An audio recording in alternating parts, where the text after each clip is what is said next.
8-year NFL vet, NFL analyst, co-host of the Golic and Golic Show on FanDuel Sports Network, man. The one and only, the legend himself. Mike Golic is in the building, man. How you doing?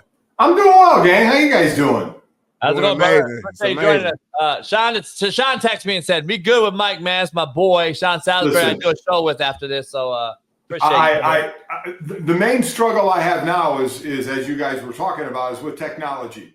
It's just I'm not good at it. I don't try to be good at it. When I usually fail, I ask my wife or one of my kids, but no one's around, so I had to solve this problem. You're much better. Which is why I'm late. Yeah, you're much better than Shaun Salisbury, though.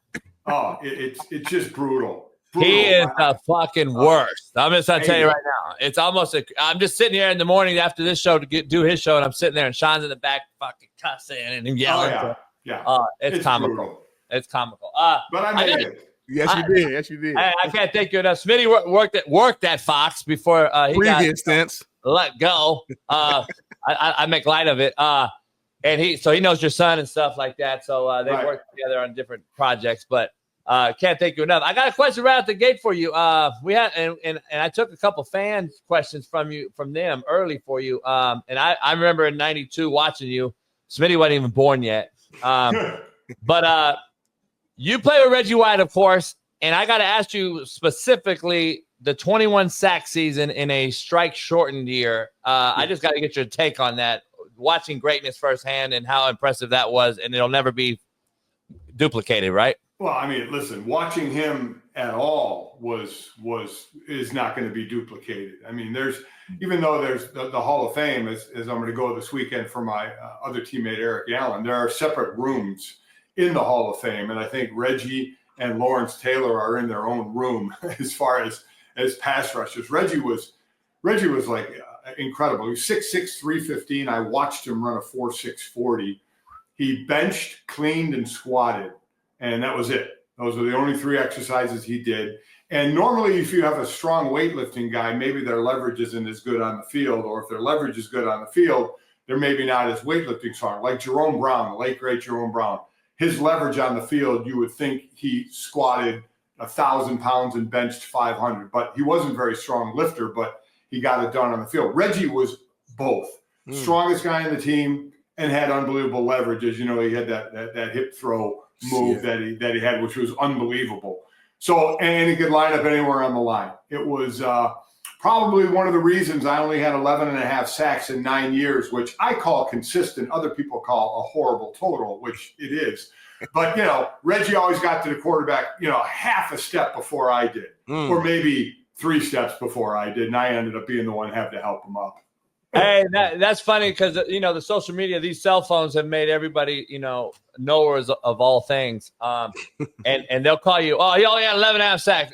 Like, he's a 1%er. Mike Golic is a 1%er to all you nobodies out there. But anyway, Mike, let me ask you something. To that same point, can you talk about that Jerome Brown incident? Of course, he loses his life tragically.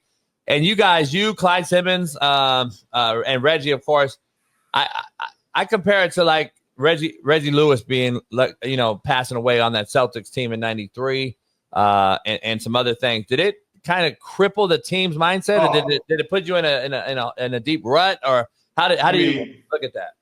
It was you tried to rally to it, but this was back before free agency hit, so guys were together. We had our group that was together 6, 7, 8 years. Some of the guys 8 years.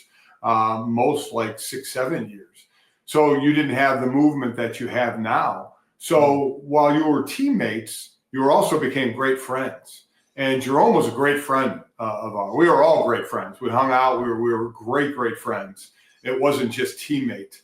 So it was devastating. It happened in the summer. I was called by the PR department. They let me know. And then I called Clyde Simmons, who was actually on the golf course at the time, and told him, and it was just devastating. We set up his locker, even on road games throughout the year. We won a playoff game that year in New Orleans and lost to Dallas, but it hurt more. There's the football side of it, which certainly it was so hurtful to the team. But more importantly, we lost a great friend. As I said, it was really when guys were on the same team for a while and you could create great friendships. And we lost a great friend that day. Nah, no doubt. Unfortunate.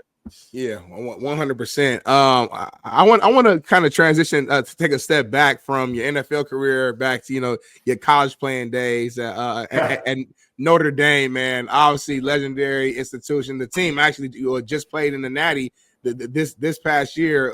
When you look back at your time spent at ND, what's that memory that stands out for you? Well, I was kind of fortunate in the fact that my brother Bob went there in 75. So I was 12 years old at the time. So I got to see Notre Dame from a young teenager perspective. And I was playing all the sports then as well, as my brother Bob went through, won a national title in 77. Yeah. And then my brother Greg went there in 1980. We were teammates in high school. So when I went to see him, now I saw the players as more peers because I was closer to their age. And then I got there in 81, and my brother Greg and I were teammates for 3 years, which was a cool thing. I think that one of the great things was I had two boys that played there, Mike and Jake, and my daughter swam there, and she was younger, and they were all there for the year that they played in the national championship game. We won't talk about that game. I was contractually obligated to stay for that Alabama ass whooping. But the season was a great season. They were undefeated. All my kids got to be together.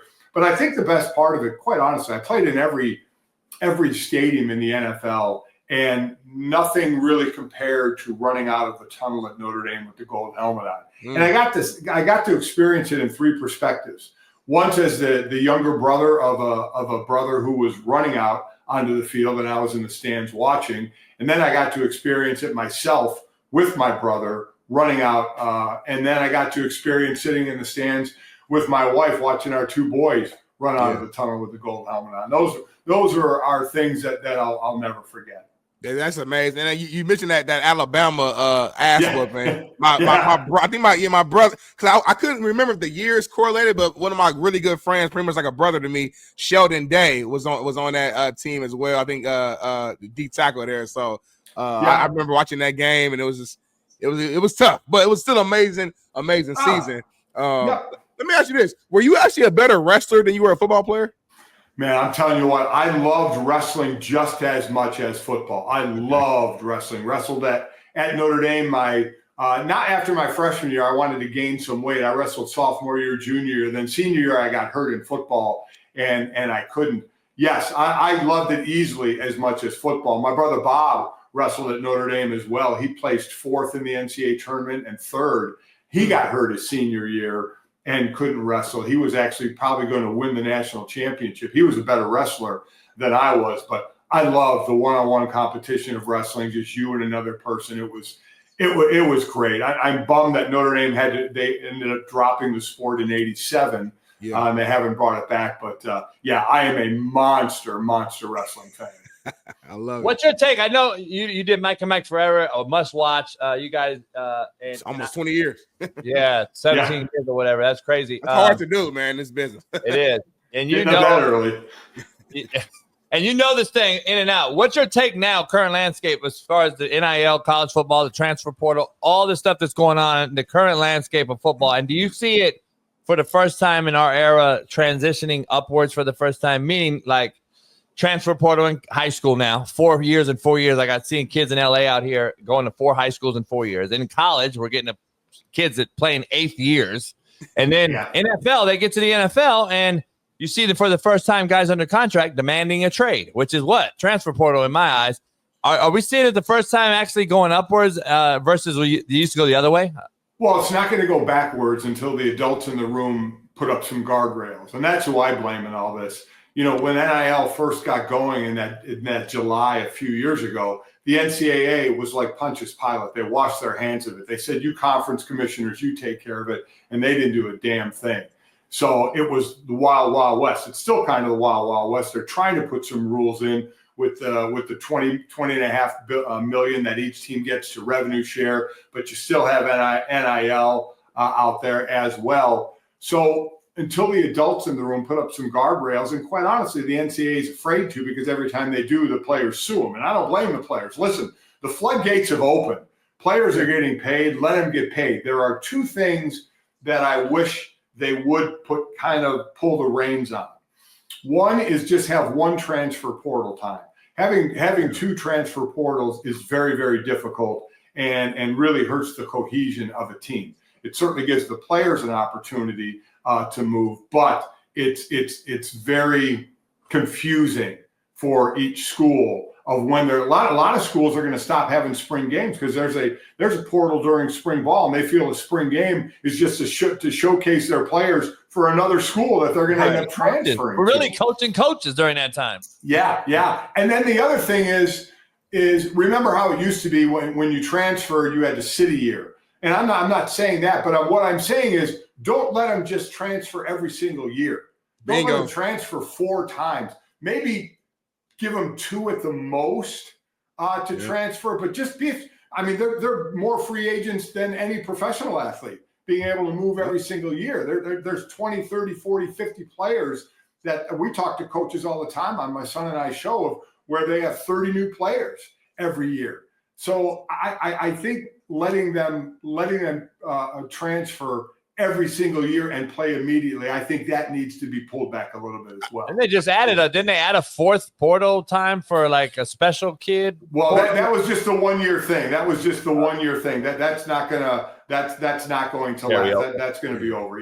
Yeah. Man, it's crazy. I don't know how I love coaching my whole life, but I can't. I don't know if I can do it at this era. Not with these kids.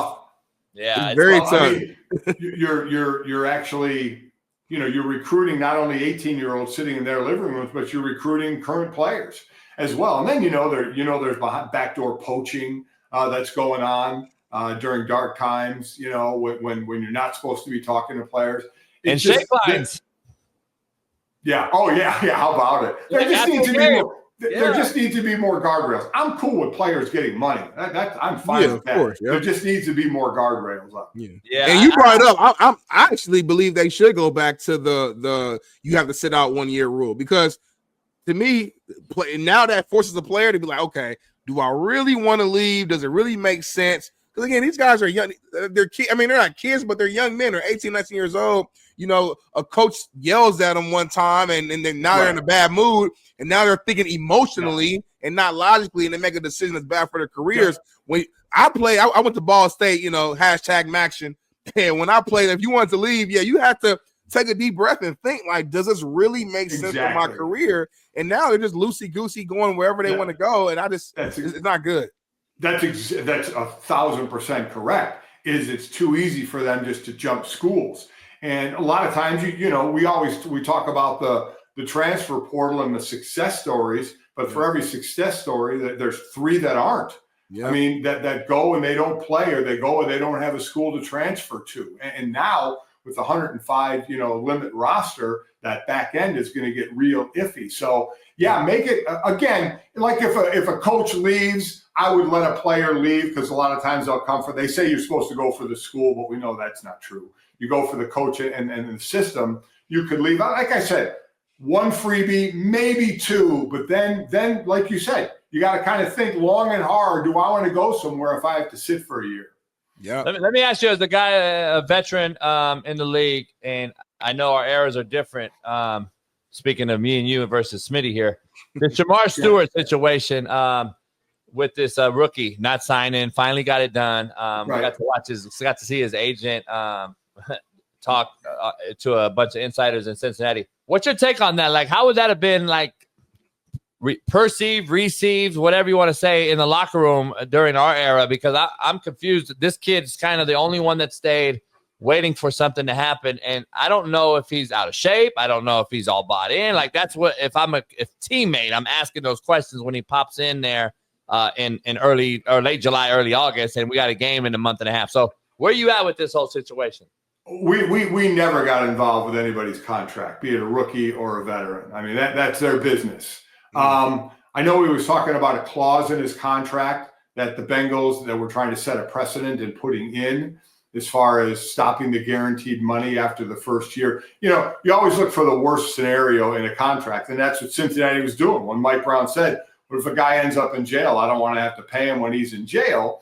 Well, there are suspensions that go on in the NFL where you don't get paid. Right. So, I mean, that is kind of taken care of. So Shamar didn't want to set the precedent of a new type of deal, you know, that you just kind of go off the deals that are in the years before you, where his guaranteed money was cut off after the first year. I get it. I mean, I get why he was hanging on a clause. But as far as teammates, again, when you're in your contract business, that's your business. I don't. There's no questions. I would not ask anyway. I would not get in a guy's business at all. Mike, even for a guy that hasn't like sweat, bled, or cried with you yet, like that. No, because again, he didn't want to be a precedent setter for a new. You know, just say, okay, I'll give in and I'll take just the 1 year guaranteed money, even though the guys years before me, didn't. He didn't want to be that guy and set that precedent. So that's fine. I mean, that's his business. No doubt.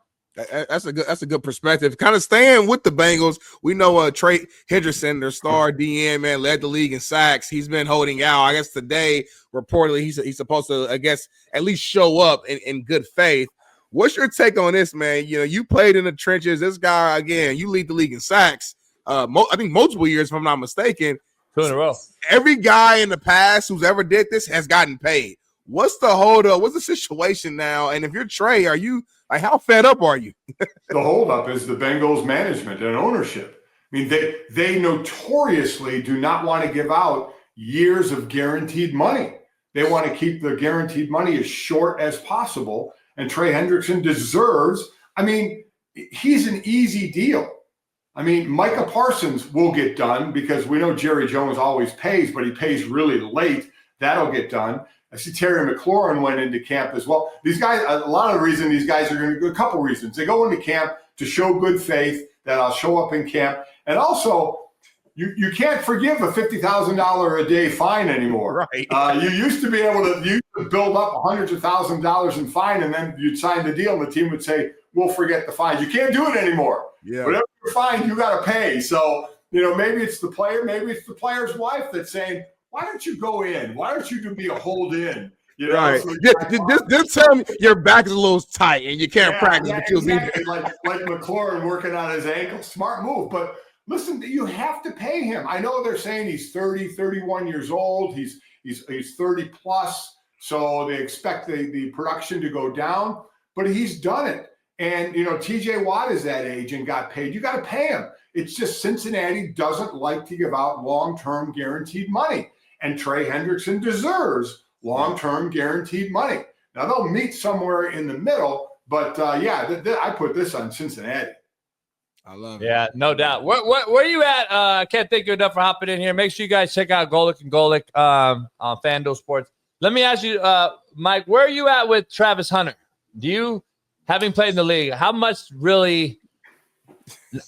impact will he have on both sides, and how much will he play on both sides? Well, I mean, we have seen players play both ways on both sides of the ball, Deion Sanders being one of them who coached him. But, you know, he would play 120, 130 plays in college. He's not going to do that in the NFL. The level of you know, skill and ability is just too good. Players are faster, stronger, bigger, hits are bigger. So he's just not physically going to be able to hold up that many plays. I would major him on the offensive side of the ball, especially in Jacksonville where they need weapons for Trevor Lawrence. Major him on that side of the ball and minor him on defense. Again, how many plays he plays in a game, it won't be as many as he did in college, but he could be effective. That's what they have to keep an eye on. You can be a jack of all trades, but a master of none. So now you're taking away your ability on one or both sides of the ball by playing him on both sides of the ball. That's what they have to monitor because he's a hell of a talent, incredible talent. But if you mute that talent by having him go both ways too much, then you're just hurting yourself. So I do think because they need more firepower on offense that he would major on the offensive side of the ball and minor on the defensive side of the ball. Because, Mike, I think people don't understand, like, in Colorado, he had the luxury of going against maybe a walk-on or a D2 guy coming in as the backup corner. Or in the NFL, you got another All-American in college every week at corner. Every week. So, yeah. Yeah. Now, for sure. Knowing that you are a legendary Eagle, a popular conversation that's been up on social media over the last week or so is Jalen Hurts and him being a top 10 quarterback in today's game. I got to ask you your opinion. Is Jalen Hurts Super Bowl champion? Is he a top 10 QB today? Oh, he's absolutely a top 10 quarterback. You know, he's in a system where he's not asked to throw for 4,000 yards. You can't hold that against him. He's doing exactly what he needs to do in that offense, getting the ball to the right receivers. They have a great running game. When you have a 2,000-yard rusher, you're not going to have a 4,500-yard passer. It's just not going to happen. So he's asked to do what he does in that offense, he's a running threat as well. If he were in a different offense that didn't have a great offensive line or a great running back, he would be asked to throw more, and I think he would be able to. So, yeah, I think he's a top 10 quarterback. He has a great offense to run. I'm not going to penalize him for that. Gotcha. That's a good point. I have him in my top 10 as well. I think, or I had like fringe top 10, like 10, 11. I just think it's tough. Like, to your point, Mike, you don't want to punish him for having a great team around him. Like, it's not his fault. Right. Like, we all want to have great teams around him. But at the same time, like I always say, my eyes do work. And I do, the eye test. When I look at a guy like a Joe Burrow or like a Josh Allen and how much is on their shoulders and how much is on their back with their teams, sometimes it's hard to put Jalen in that same mix or same conversation when he doesn't have to do that. You know what I'm saying? I agree. I mean, we talk about the top quarterbacks in the league. Put them in any order you want. Lamar Jackson, Josh Allen, Joe Burrow, and Patrick Mahomes. I don't care what order you put them in. Yeah, that's 1 through 4, and then I like that order you put in. Actually, that's a good order. The way you just said. I mean, he loves Lamar, Mike. So Lamar is phenomenal. That's phenomenal, right? Thank you, Mike. Phenomenal. Freak of nature. I don't think he'll win a Super Bowl because of his style, but he's a freak of nature. Smitty always loves to argue that. But he hates on Lamar. I'm sorry, just to give you a little insight. We go back and forth on Lamar every day. Mike, don't believe it. Mike, don't believe him. Mike, let me ask you something real quick. Who is the steal of the draft that nobody will talk about in your eyes? Like, do you see somebody? I know there's the kid, the left tackle, who's starting fights at practice right now in Kansas City. Nobody talks about the Simmons kid. I think he's a big time steal or a kid. I think obviously if he heals up well enough, and boy, the Kansas City needs help at left tackle. How about Omarion Hampton? It went later in the first round to the Chargers. They have Najee Harris, who had the firework incident. So he was not starting out right away. But all the talk about Ashton Genty, who obviously was a great player, but Harbaugh loves a running system with the Chargers. So I would be interested to see what Omarion Hampton does. That's a good one. That's a good one for sure, man. This is my last question. I'm gonna let you go here on my end. I saw the other day on your podcast you had the hot dog eating champion a couple weeks ago on your podcast. Is he the GOAT, or should be considering the GOAT conversation when it comes to the Joey Chestnut, the top athletes in the world?